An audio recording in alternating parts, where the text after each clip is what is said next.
DB কর্তৃক আমাকে যখন অ্যারেস্ট করা হয় তখন টানা 2.5 থেকে 3 ঘন্টা আমাকে প্রথম এসে আমার কপালে এসে এই জায়গায় এসে একটা মেশিন ঠেকায়, গালের মধ্যে একটা মেশিন ঠেকায়, আমার বুকে একটা মেশিন ঠেকায়। আমি বললাম আমাকে একটু পানি দেন, বলছে তোকে পানি দেওয়া যাবে না। আমি যখন স্কুলে পড়াশোনা করে আমি ক্লাস 7-এ পড়ি 2007 সাল থেকে শুরু করে আমার পরিবার বাংলাদেশ জাতীয়তাবাদী দলের সাথে সম্পর্ক। সব সময় বাংলাদেশ জাতীয়তাবাদী দলের সাথে তারা জড়িত ছিল। মিছিল, মিটিং, আন্দোলন, সংগ্রাম থেকে শুরু করে সব কিছুর সাথে তারা জড়িত ছিল। আমাদের বিএনপির প্রতিষ্ঠাতা বহুদলীয় গণতন্ত্রের প্রবক্তা শহীদ প্রেসিডেন্ট জিয়াউর রহমানের রাজনীতি বাংলাদেশ জাতীয়তাবাদী দল, সেই দলের একটি সংগঠন বাংলাদেশ জাতীয়তাবাদী ছাত্র দল। আমি যখন ক্লাস 7-এ পড়ি, ক্লাস 7-এ পড়া অবস্থায় আমি বাংলাদেশ জাতীয়তাবাদী ছাত্র দলের সাথে আমার সম্পর্ক হয় এবং আমি এর সাথে জড়িয়ে পড়ি। 2007 সাল থেকে আজ অবধি 2026 সাল পর্যন্ত আমি বাংলাদেশ জাতীয়তাবাদী ছাত্র দলের একজন ক্ষুদ্র কর্মী হিসাবে দায়িত্ব পালন করে যাচ্ছি। আমি 2013 সাল এবং 2014 সেশনে আমি সরকারি তিতুমির কলেজে অধ্যয়নরত ছিলাম আপনার দর্শন বিভাগে। আমরা ক্লাস করতে পেরেছি, পরীক্ষা দিতে পেরেছি খুবই কম সময় ধরে। ক্যাম্পাসে কিন্তু আমরা রেগুলার আমাদের যাতায়াতটা ছিল না। ঠিক জুলাই এবং আগস্টের যে আন্দোলন, 5 আগস্টের পর যখন বাংলাদেশের প্রেক্ষাপট চেঞ্জ হলো, বাংলাদেশের খুনি হাসিনা, ফ্যাসিস্ট হাসিনার যখন পরিবর্তন করলো বাংলাদেশের জনগণ, আপামর জনগণ, ছাত্র জনতা থেকে শুরু করে কৃষক, শ্রমিক, মেহনতি মানুষ এই দেশ থেকে খুনি হাসিনাকে যখন বিতাড়িত করার পর আমরা যখন 5 তারিখের পর থেকে ক্যাম্পাসমুখী হলাম, আমরা দেখলাম সাধারণ শিক্ষার্থীদের জন্য আমাদের কাজ করা প্রয়োজন। কোন কাজটা করলে সাধারণ শিক্ষার্থী আমাদের উপরে আস্থা রাখতে পারবে, আমাদের দলের প্রতি বিশ্বাস রাখতে পারবে এবং কি করলে আমাদের দলটা সুসংগঠিত হবে, সেই জন্য আমি আমার নিজ ব্যক্তিগতভাবে সরকারি তিতুমির কলেজের সাধারণ শিক্ষার্থীদের জন্য আমি শহীদ জিয়া উন্মুক্ত পাঠাগার আমি স্থাপন করেছিলাম। সেখানে আমাদের এখানে প্রধান অতিথি হিসেবে ছিল আমাদের কলেজের principal sir Sadruddin Ahmed sir ছিলেন এবং সাধারণ শিক্ষার্থীদের গরমে ভোগান্তি হয় বলে ক্যান্টিনে ফ্যানের ব্যবস্থা, হলের লিফটে ফ্যানের ব্যবস্থা, মেয়েদের ছেলেদের হলের লিফটে ফ্যানের ব্যবস্থা এবং সাধারণ শিক্ষার্থীরা আমাদের ক্যাম্পাসে পানি পাওয়া যায় না, সেজন্য একটি সুপ্রিয় পানির ব্যবস্থা করা হয় আমাদের ছাত্রদলের পক্ষ থেকে এবং ছাত্রদলের পক্ষ থেকে আপনার ফ্রি চিকিৎসার ব্যবস্থা করা হয়। সেই সাথে ক্যাম্পাসে ময়লা আবর্জনা এবং সবসময় পরিষ্কার পরিচ্ছন্ন থাকবে বলে আমরা ছাত্রদল উদ্যোগ নিয়ে ফুল ক্যাম্পাস আমরা পরিষ্কার পরিচ্ছন্ন রাখি এবং ক্যাম্পাসে কখনো কোনো সময়ের জন্য মাদক সেবন যাতে না হয় সরকারি তিতুমির কলেজ ছাত্রদল সদা জাগ্রত ছিল এবং এটার প্রতিবাদ করে গেছে। ক্যাম্পাসে কোথাও কোনো জায়গায় কেউ যেন মাদক সেবন না করতে পারে।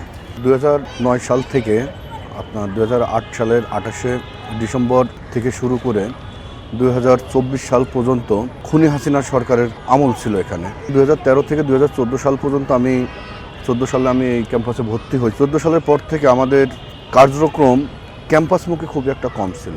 আন্দোলনটা যখন ডাক দিত তখন আমরা ক্যাম্পাসের বাইরে করতাম। ক্যাম্পাসের ভিতরে আমরা মেন কথা কি ছাত্রদল খুবই কম সংখ্যক নেতাকর্মী কিন্তু ক্যাম্পাসে ঢুকতে পারছে। বিশেষ করে ছাত্রলীগ তখন পুরোদমে ক্যাম্পাসমুখী ছিল। যেমন সারা বাংলাদেশে আপনি একটা জিনিস খেয়াল করলে তখন দেখতে পারবেন, চর দখলের নামে তারা হল দখল করত। ঠিক সাধারণ শিক্ষার্থীদের তারা বের করে দিয়ে হল দখল করত। সাধারণ শিক্ষার্থীরা কেউ কিন্তু তখন হলে থাকতে পারতো না, ক্যাম্পাসে কিন্তু ভালোভাবে ক্লাস করতে পারতো না। আমরা যারা ছাত্রদল করতাম আমাদের গায়ে একটা সিল ছিল, সেই সিলের কারণে আমরা ক্যাম্পাসমুখী হতে পারতাম না। আমরা যদি ক্যাম্পাসে যদি ঢুকতাম তাহলে ছাত্রলীগ আমাদেরকে নির্যাতন করত। নির্যাতনের পর আমাদের কি করতো, পুলিশ দিয়ে গ্রেপ্তার করাই দিত। পুলিশ আমাদের খুব অমানবিক নির্যাতন করত। থানায় নেওয়ার পর আবার রিমান্ডে নিত, রিমান্ডে নেওয়ার পর জেলে দিত, দেওয়ার পর ইত্যাদি ইত্যাদি কারণে আমরা ক্যাম্পাসমুখীতে খুবই কম ছিলাম। বিশেষ করে আমরা রাজপথে আন্দোলন সংগ্রাম করেছি। আন্দোলন সংগ্রামের মাধ্যমে আমরা খুনি হাসিনাকে পতন ঘটিয়ে আজ বাংলাদেশে একটি স্বাধীন সার্বভৌমত্ব দেশ আমরা ইনশাল্লাহ প্রতিষ্ঠা করতে পেরেছি। আমি খুবই গরিব ঘরের সন্তান।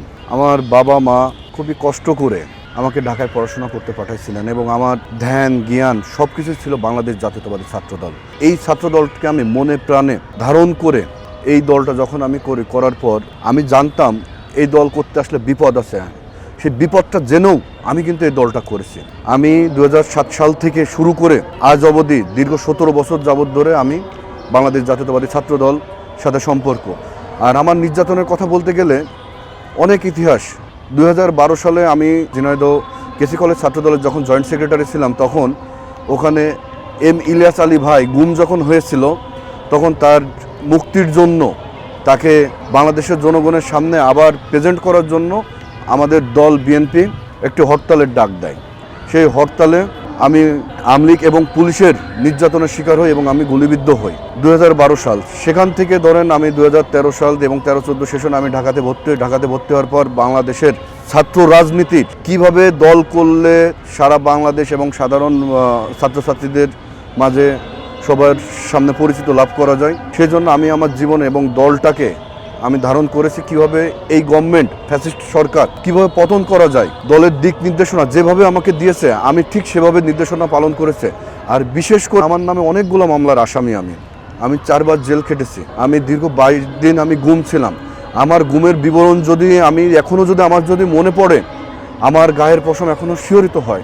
2023 সালের 26শে ডিসেম্বর আমি গুম হয়েছিলাম, যখন হরতাল, অবরোধ, আন্দোলন সারা বাংলাদেশে, যখন অবৈধ হাসিনা যখন অবৈধ একটি নির্বাচন, দামি নির্বাচন যখন ডাক দেয়, তখন বাংলাদেশ জাতীয়তাবাদী দল আন্দোলনের ডাক দেয় 28শে অক্টোবর আমি গুলিবিদ্ধ হই।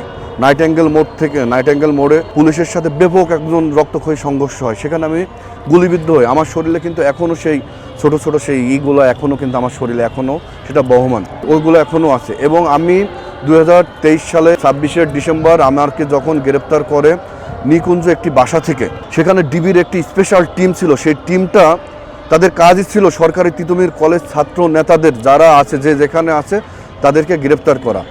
আন্দোলনটা শেষ প্রান্তে, নির্বাচনের ঠিক আগ মুহূর্তে ডিবি কর্তৃক আমাকে যখন অ্যারেস্ট করা হয়, তখন টানা 2.5 থেকে 3 ঘন্টা আমাকে প্রথম এসে আমার কপালে এসে এই জায়গায় এসে একটা মেশিন ঠেকায়, গালের মধ্যে একটা মেশিন ঠেকায়, আমার বুকে একটা মেশিন ঠেকায়।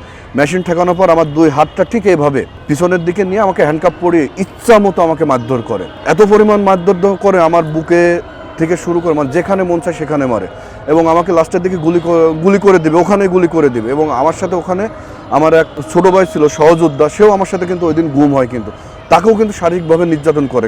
কেননা তাকে অ্যারেস্ট করার মেন কারণটা ছিল আমি তার বাসায়, সে আমাকে আশ্রয় দিয়েছিল বলে তাকেও সে অ্যারেস্ট করে।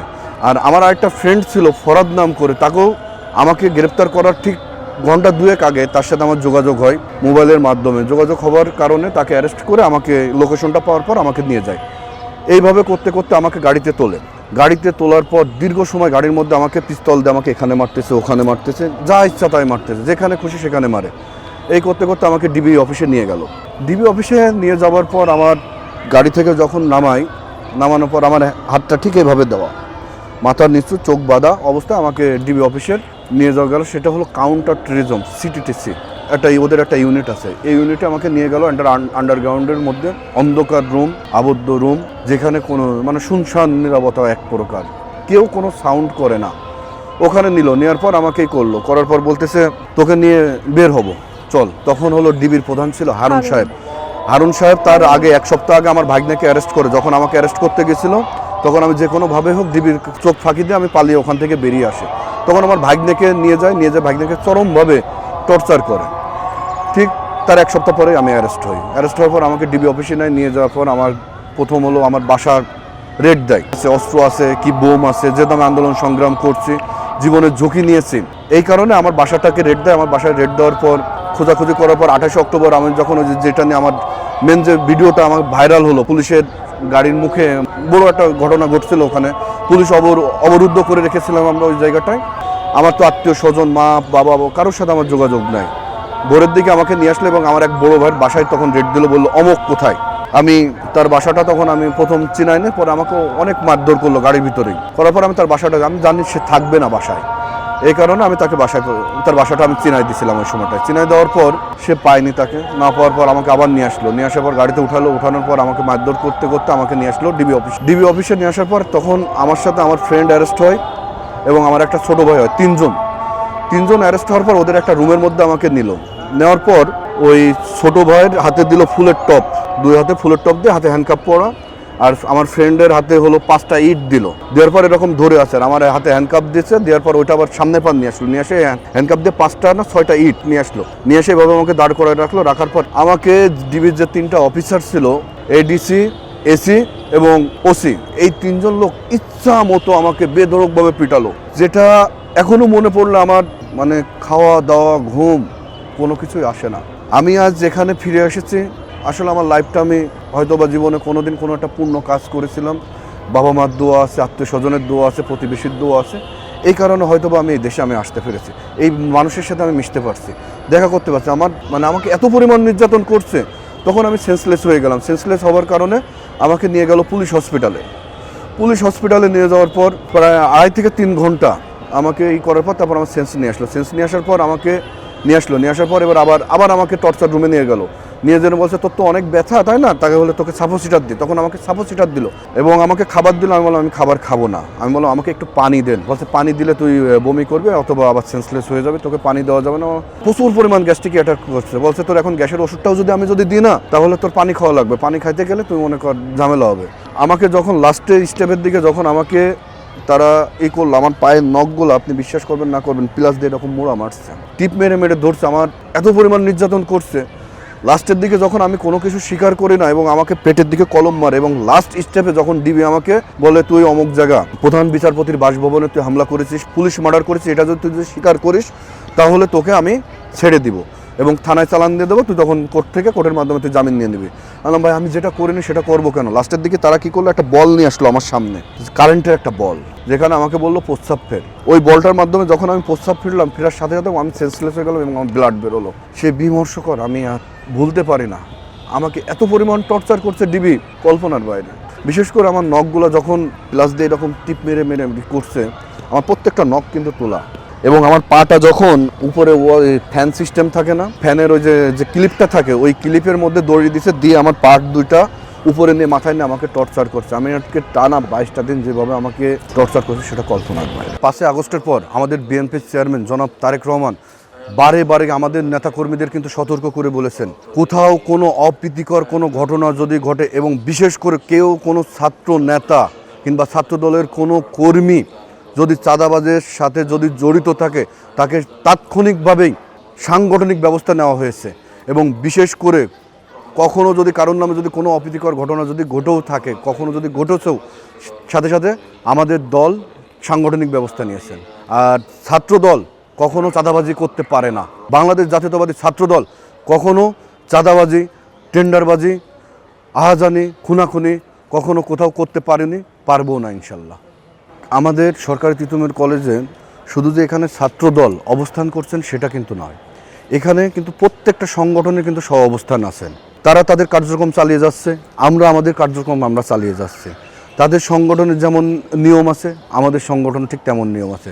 আর সহ অবস্থানটা এটা যার যার সংগঠনের ব্যাপার। আওয়ামী লীগ গভর্নমেন্ট যখন ক্ষমতায় ছিল তখন ছাত্রলীগ কিভাবে সাধারণ শিক্ষার্থী থেকে শুরু করে কাউকে ক্যাম্পাসে ভালোভাবে অবস্থান নিতে দেয়নি। 5 আগস্টের আগের রূপগুলো দেখেন, ছাত্রলীগ যেভাবে একজন শিক্ষার্থী পরীক্ষা দিতেও গেছে, যদি সে ছাত্রলীগ যদি করে তাহলে তাকে ক্যাম্পাসে ঢুকতে দিয়েছে, পরীক্ষা দিতে দিয়েছে, তা না হলে কিন্তু তাকে কিন্তু ক্যাম্পাসে কখনো ঢুকতেও দেয়নি। এইরকম কিন্তু অহরহ প্রমাণ কিন্তু প্রতিটা ক্যাম্পাসে আছে। বিশেষ করে আমাদের এই ক্যাম্পাসেও কিন্তু এরকম অনেক কিছু আছে কিন্তু। আর সহ অবস্থানটার বিষয় আমরা চাই যে সংগঠনের আছে তারা তাদের দলের জন্য যেটা করলে দল এবং ছাত্র সমাজ সবাই উপকৃত হবে, তারা সেভাবে অবস্থান নিয়ে তাদের কার্যক্রম চালিয়ে যাবে, এটা আমি আশা করি।